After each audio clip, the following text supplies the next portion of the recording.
Hello दोस्तों। आज मैं आपके लिए लेकर आया हूँ थिंक एंड ग्रो रिच किताब का चैप्टर 1 पार्ट 2। सोने से 3 फुट दूर असफलता का एक आम कारण यह है कि लोग अस्थायी पराजय के बाद मैदान छोड़ देते हैं।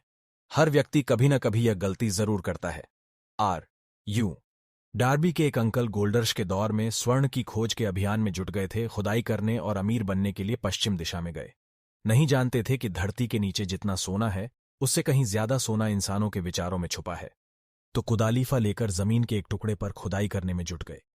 कई सप्ताह की मेहनत के बाद उन्हें चमकते हुए स्वर्ण की झलक दिखाई दी, परंतु उस सोने को सतह तक लाने लिए मशीनों की जरूरत थी। चुपचाप उन्होंने खदान का मुंह बैंक दिया और मैरीलैंड के विलियम्सबर्ग के अपने घर लौट आए। उन्होंने अपने रिश्तेदारों और कुछ दोस्तों को सोने की खुदाई में सफलता के बारे में बताया। उन्होंने मिलकर मशीनों को खरीदने के लिए आवश्यक धन जुटाया। अंकल और डार्बी खदान पर काम शुरू करने के लिए वापस लौटे। कच्ची धातु की पहली खेप को स्मेल्टर तक पहुंचाया गया। वहां यह पता चला कि उनकी खदान कोलोरेडो की सबसे बढ़िया खदान थी। कच्ची धातु की कुछ श्रेपों में ही उनके सारे कर्जे उतर जाते। फिर भारी मुनाफे की बारी आती। खुदाई करने वाली मशीनें नीचे जा रही थीं। डार्बी और अंकल की आशाएं आसमान छू रही थीं। तभी अचानक कुछ हुआ। सोने की झलक गायब हो गई। वे इंद्रधनुष के आखिरी सिरे पर आ गए थे और स्वर्ण पात्र अब वहां नहीं था। ये खोदते रहे, इस आशा में कि एक बार फिर सोने की झलक दिख जाए, परंतु उनकी मेहनत बेकार गई। आखिरकार उन्होंने मैदान छोड़ने का फैसला किया। उन्होंने एक कबाड़ी को मशीनें कौड़ियों के मोल बेच दी और ट्रेन पकड़कर वापस घर लौट आए। कबाड़ी ने एक माइनिंग इंजीनियर को दुलवाकर खदान का इंस्पेक्शन करवाया। इंजीनियर ने सलाह दी कि यह प्रोजेक्ट इसलिए असफल हुआ क्योंकि इसके मालिक यह नहीं जानते थे कि बीच में फॉल्ट लाइन आती है। उसके विश्लेषण के अनुसार सोने की झलक उस स्थान से मात्र 3 फुट नीचे थी जहां डार्बी ने खुदाई बंद की थी, और इंजीनियर का अनुमान सच साबित हुआ। कबाड़ी को खदान से लाखों करोड़ों डॉलर का सोना मिला, सिर्फ इसलिए क्योंकि वह जानता था कि हार मानने से पहले विशेषज्ञ सलाह लेना उचित होता है। लोगों के ना कहने के कारण मैं कभी नहीं रुकूंगा।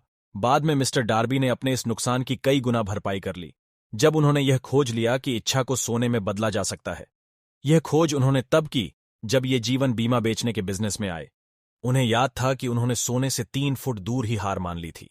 डार्बी ने इस अनुभव से सबक सीखा और वे अपने नए बिजनेस खुद से यह कहा करते थे, मैं सोने से 3 फुट दूर रुक गया था, परंतु जब मैं लोगों से बीमा खरीदने के लिए कहता हूं तो मैं सिर्फ इसलिए कभी नहीं रुकता क्योंकि उन्होंने ना कह दिया है। डार्बी ऐसे चुनिंदा लोगों में से एक बन गए जिन्होंने हर साल $1 मिलियन से अधिक का बीमा बेचा। उन्होंने सोने की खदान के बिजनेस के हार मानने के अनुभव से जुटे रहने का सबक सीख लिया था। किसी भी इंसान के जीवन में सफलता आने से पहले उसके जीवन में अस्थायी पराजय या असफलता जरूर आती है।